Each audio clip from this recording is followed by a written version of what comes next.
So welcome everybody, welcome to our channel. It's Salir, the classroom, Colegio San Patricio, and we're going to do our first podcast for natives. So I'd like to introduce you to our panel. Our panel today is Casilda Núñez and Sebastian Urban from First of Bachillerato.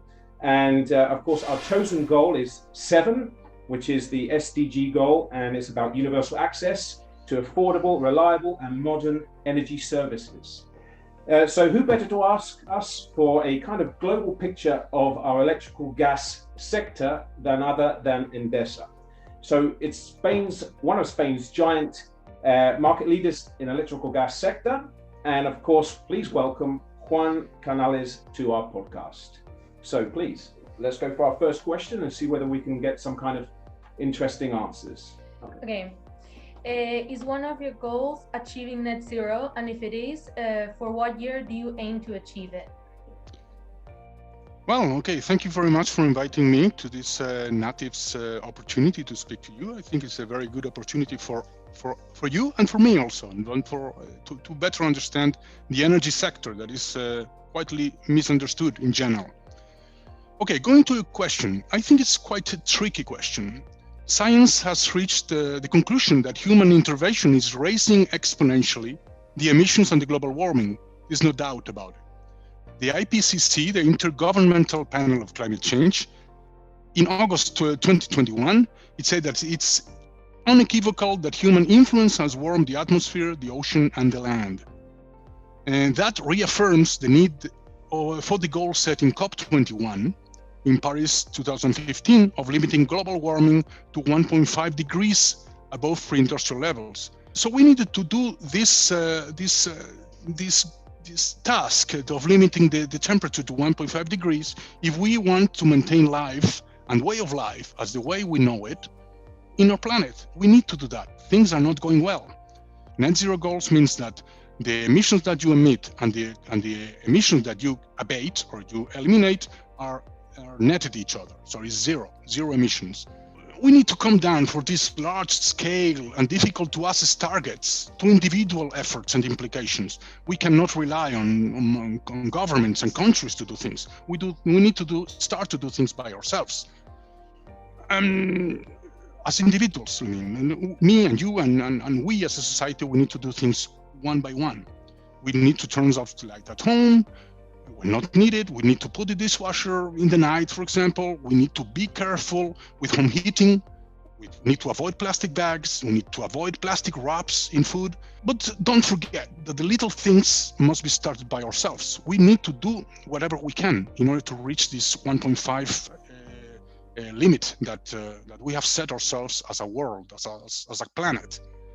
So the second question would be, can you explain to us how Russia is steadily becoming Europe's source of natural gas, using different strategies such as Nord Stream 2, and how this will affect the completion of the plan of making Europe's production of gas sustainable? Wow, I'm impressed. I don't think that many people knows about Nord Stream 2. I see that you have been informed yourselves, and that's very good. Because yeah. Well, being informed is key to have your own criteria about things and to ask the right intelligent questions. So congratulations. But let me refine your question. Russia is not becoming Europe's source of natural gas.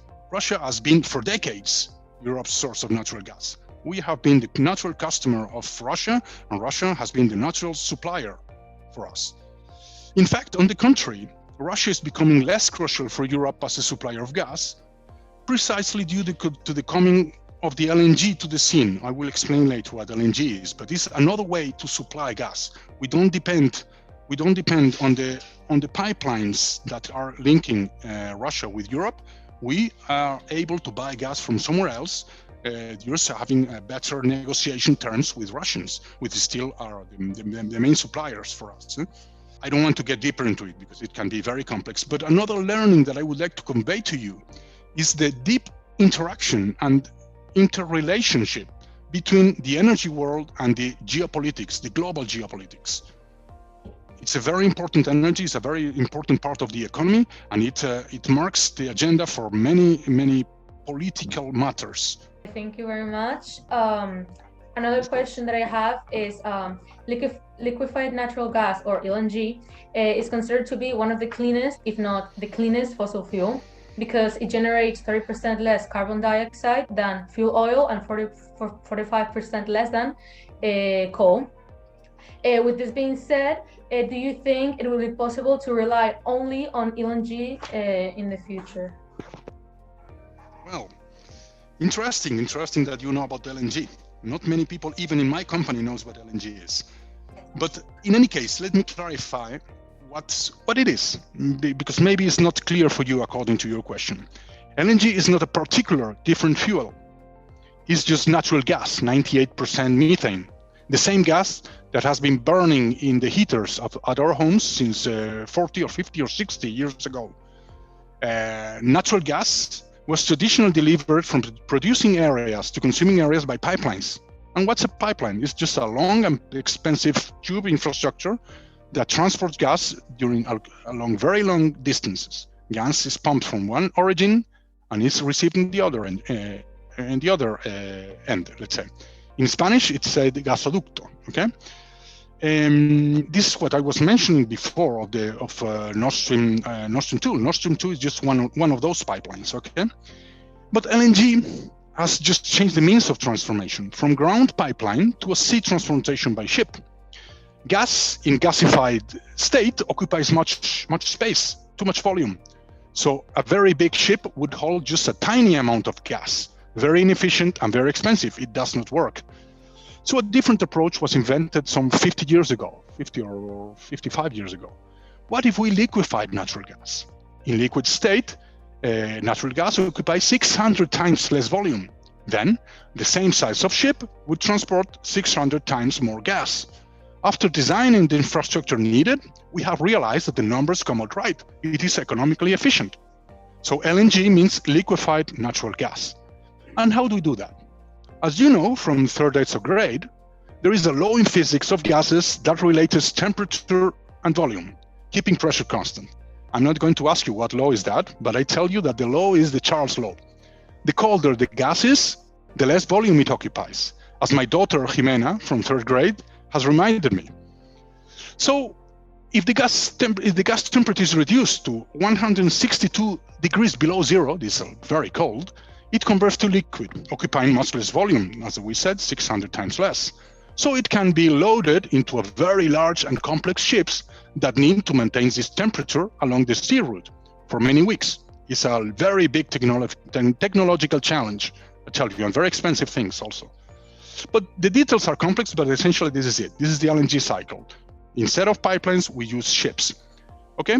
And after this long preamble, answering now to your question, LNG and gas, which is basically the same thing, cannot be considered as the sole source of energy for society.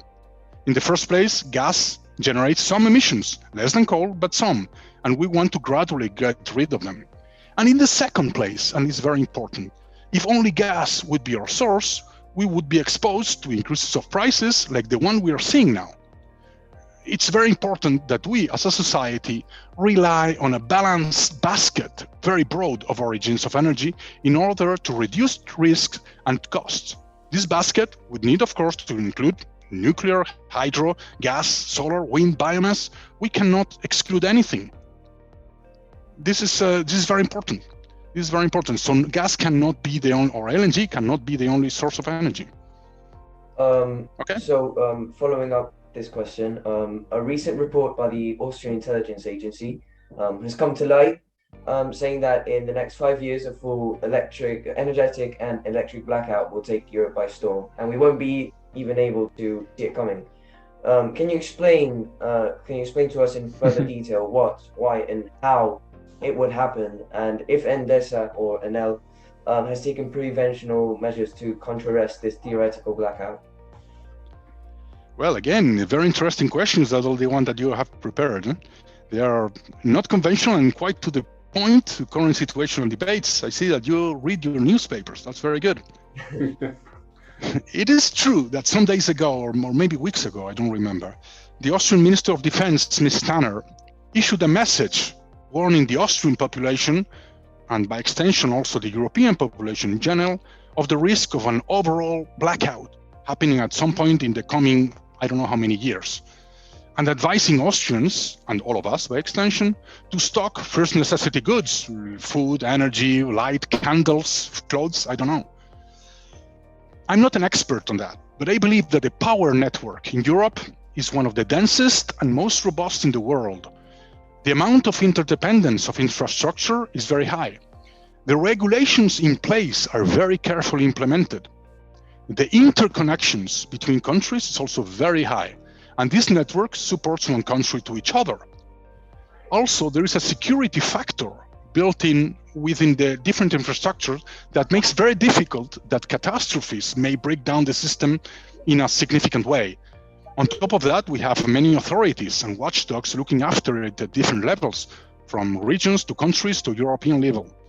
So I don't have enough knowledge to evaluate the accuracy of Mrs. Tanner's statement, but to me it sounds alarmistic and unnecessary. I would say that a politician's role should be not to throw this kind of alarm bombs into populations without being absolutely sure of it, but rather to work to maintain calm and solve issues. And even worse, this message comes precisely in moments of restlessness around the power sector, with prices skyrocketing and raising doubts on the availability of gas in Europe. To me, this is inappropriate and irresponsible from her. But as I said, this is my opinion. And if I had more profound info and knowledge, maybe I would be Minister of Defense of Austria. I don't know. Excellent one. Well, Okay. Well, I think that has been explained tremendously well, Juan. Thank you so much for your time, and guys as well. It's been brilliant, and I really appreciate, we all appreciate those questions. I think they're well put together and explained absolutely fantastic. Let's just hope that all our students can understand everything that's going on at the moment. So excellent. Appreciate it. with Can that, I have a couple of minutes more, Daniel? Because I want Yes, of to course. state something else. Of course, Juan. Yeah. Okay. I would like to convey another idea to you guys, to you as students, is Okay. to be critic with what you hear or read. I give you an example. Normally, my sector, the energy sector, the power sector, the gas sector, is not in the headlines of newspapers. It's not a fancy activity. It usually goes unnoticed in the shadows. Nobody cares much as long as things go well and easy. If there is no problems, nobody cares.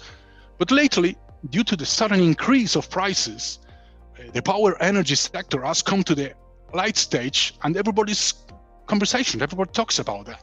What happens with the Moroccan pipeline? What about Nord Stream 2? Like you were asking, why prices are so high? Until when? Are we risking a blackout, as you just asked to me, etc.? Those are things that we were not asking 1 year ago. And since I have some understanding on these matters, I've come to realize that journalists that write those articles usually don't have much information. They have a partial idea, or even worse, they have crooked interest to pass a specific idea to the readers, not necessarily being the truth. So most of the things that we read are either completely wrong or partially wrong, particularly nowadays in these times of abundant information on the internet. So this last idea I want to convey to you is develop your critic eye. Don't just believe the first thing you read. Question everything and try to compare different sources. Be critic. Otherwise, you will be lied. You will have wrong impressions on things. And this is it. This is what I wanted to say. That will be the conclusion. You have to be critical on what you read, what you listen to. And with that, I agree. We finished that interview. Thank you so much, Juan, for your time. Of course. Thank you all of the students, parents, and teachers that watch us. And we continue the next Thursday here on our podcast, Salir de Classroom. Thank you so much, everybody. And that's all for today.